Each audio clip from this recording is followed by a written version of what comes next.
بص، هو في اجماع دولي ان اغلب الازواج، تمام، طالما هم مش بيستخدموا وسيله منع حمل، الزوجه بتحمل في اول سنه. دول نسبتهم قد ايه؟ حوالي 90% من الازواج. مهم. و10% هم اللي بيتاخروا. يبقى انا ما ابتديش اقلق غير لو ما فيش موانع حمل، والعلاقه الجنسيه منتظمه بين الزوجين، وعدى اكتر من سنه وما حصلش حمل، ساعتها نبتدي نتوجه. تمام. طيب بالنسبه لاسباب تاخر الحمل عند الزوجه، تقريبا 40% منها بتبقى اسباب عند الزوج، عند الزوج. و40 الزوجه بس. الزوجة بس. و40% بتبقى اسباب عند الزوج، و20% من الحالات بتبقى مشتركه، ميكس مهم. ما بين مشاكل عند الزوجه والزوج. فاحنا لو هنتكلم بالنسبه للزوج، فتقريبا حوالي 40% من حالات تاخر الانجاب عند الزوجات سببها الاساسي ممكن يكون الرجل. فاحنا دلوقتي هنركز بقى على توفر الحيوان المنوي اللي جودته عالية. بالظبط. يعني ده سؤال كتير بيجي لي من العيانين، يقول لي: دكتور، طب ما انا التحليل بتاعي فيه ملايين كتير اهو، مم. انت مش بالاخر بتقول ان انت عايز حيوان منوي واحد لكل بويضه؟ يعني هو ايوه. البويضه دي هيخصبها كام حيوان؟ بقول له: هو حيوان واحد. فيقول لي: طيب هي مش حيوان واحد ده كافي انه يخصب بويضه؟ انا ليه محتاج الملايين دي كلها؟ فدايما بحاول ابسطها له شويه، بقول له: طب دلوقتي انا هتفق معاك اتفاق.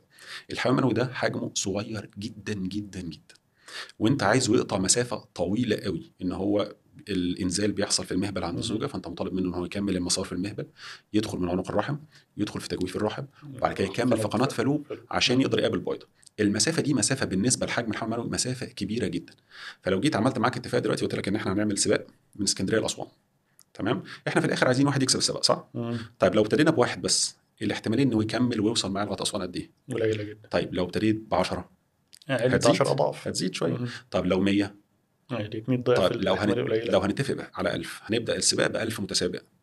طب لو هنبدا السباق ده ب 1000 متسابق وكلهم عدائين، يعني كلهم اصلا لعيبه العاب قوه ورياضيين وممتازين، فاحتماليه ان واحد يوصل ويكمل الاخر بتعلى.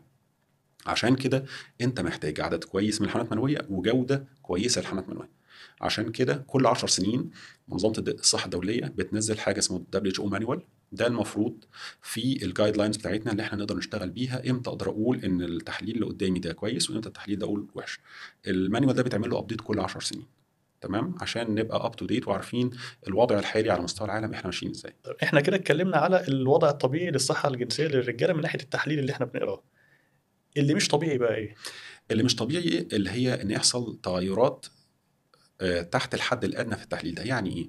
يعني مثلا العدد بتاع الحالات المنويه في الملي الواحد يبقى اقل من 15 مليون، مهم. ان الحركه بتاعت الحملات المنويه تبقى ضعيفه. يعني ايه ضعيفه؟ يا اما العدد الاجمالي المتحرك اقل من 40%، يا اما العدد الاجمالي المتحرك معدي ال 40% لكن جودته مش كويسه.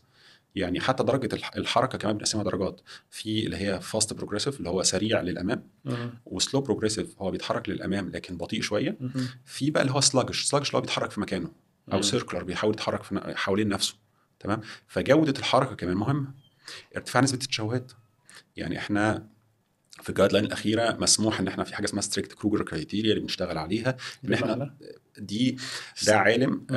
اسمه كروجر، ده مهم. طلع كرايتيريا كده او اسطمبه هنعدي عليها حيوان حيوان نفحصه. اللي اه. هيعدي من الاسطمبه دي ده يبقى كويس، اللي مش هيعدي منها ده يبقى وحش. مم. ودي الاسطمبه دي ستريكت قوي، يعني عارف اللي هو بالمايكرون. تمام. فعشان كده احنا مسموح ان احنا نطلع ابنورمال فورمز لغايه 96%. مهم. اكتر من كده لا، في مشكله. وجود صديد التهابات في المني طبعا بيأثر، بيرفع نسبة المواد المؤكسدة في السائل المنوي، بيأثر على خصوبة الحملات المنوية. يعني ممكن الحمل المنوي يبقى شكله كويس وكل حاجة لكن مش بيخصب البيضة بسهولة. تمام.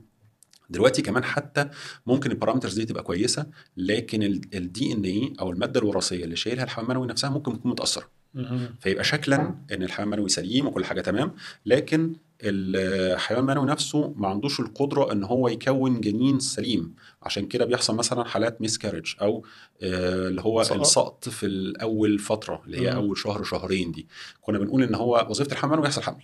حصل مهم. حمل خلاص، ما انا مش مشكلتي بقى اي حاجه تانية تحصل، يبقى هنبص على الزوجه بقى هي ليه سقطت. لا دلوقتي لا، بقى في اسباب من ناحيه الزوج ان يمكن يحصل اجهاض، بالذات في اول شهر شهرين اللي هي الميسكارج دي، ممكن يكون سببها الماده الوراثيه اللي شايل الحمل. طيب احنا كده اتكلمنا على 4 أو 5 حاجات مختلفة اللي هو حاجات محتاجة علاج. هل ليها علاج؟ على حسب السبب، يعني انت دايما بتعالج السبب. يعني لو مم. في عندنا السبب هو اللي مؤدي للمشكله دي لازم نعالجه. تمام. يعني في ضعف في الهرمونات اللي بتشغل الخصيه، فاحنا بندي هرمونات مشغله للخصيه ده عشان العدد يزيد. عشان العدد يزيد طبعا.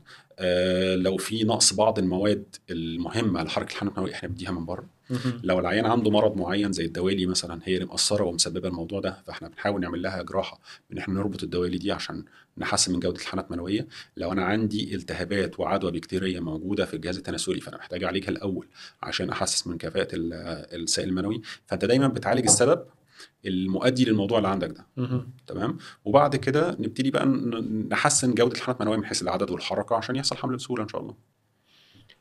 طب احنا كده تقريبا كان العلاجات اللي بنتكلم فيها حاجات خاصة بالعدد، وممكن حاجات خاصة بالحركة، بالظبط. لكن الحاجات الخاصة بالشكل او الحاجات الخاصة بالدين ايه دي ليها علاج ولا صعب؟ بتعالج السبب.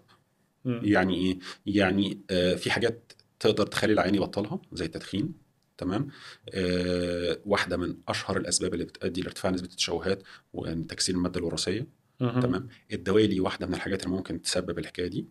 بعض المضادات الاكسده بتتاخد ممكن تحسن شويه من المورفولوجي او شكل الحمل المنوي وبتحسن شويه من الدي ان اي. لكن في بعض الامراض التانية بتبقى مشكله جينيه. مم. فالمشكله الجينيه دي ما تتصلحش سواء بعلاج او بدواء. يعني في بعض الامراض حاجه، يعني في بعض الامثله زي كده اكيد انت عارفها طبعا يا احمد، الجلوبوزوسبيرمي. الجلوبوزوسبيرميا ده هو الحيوان المنوي في مشكله في جين ما موجود مهم. فيه. الجين ده مخلي شكل الحيوان المنوي ان هو الهيد بتاعته كبيره جدا. مم. تمام. وبتنقصها جزء مهم جدا اسمه الاكروزوم، ده هو ده البوابه او اللي معاه المفتاح اللي بيفتح بيه الغشاء بتاع البيضه. مهم. فده مش موجود. تمام. فمش بيحصل منه خصاب وده ملوش علاج. يعني مفيش دواء، مفيش حقن، مفيش علاج للدوالي، مفيش حاجه تصلحه. بس ده ممكن مشكله جينيه. علاج بعملية. بالظبط. ده احنا بقى بنعمله بقى زي ما انت بتشوف في الحقن المجهري ان احنا بناخد بقى الحقنات المنويه دي احنا بنحقنها جوه السيتوبلازم بتاع البيضه ولازم كمان نعمل لها اكتيفيشن بعد الحقن. صح. فدي كمان حتى مهم. يعني للاسف المعلومه دي كمان ما بتبقاش احيانا موجوده عند ناس كتير. مم.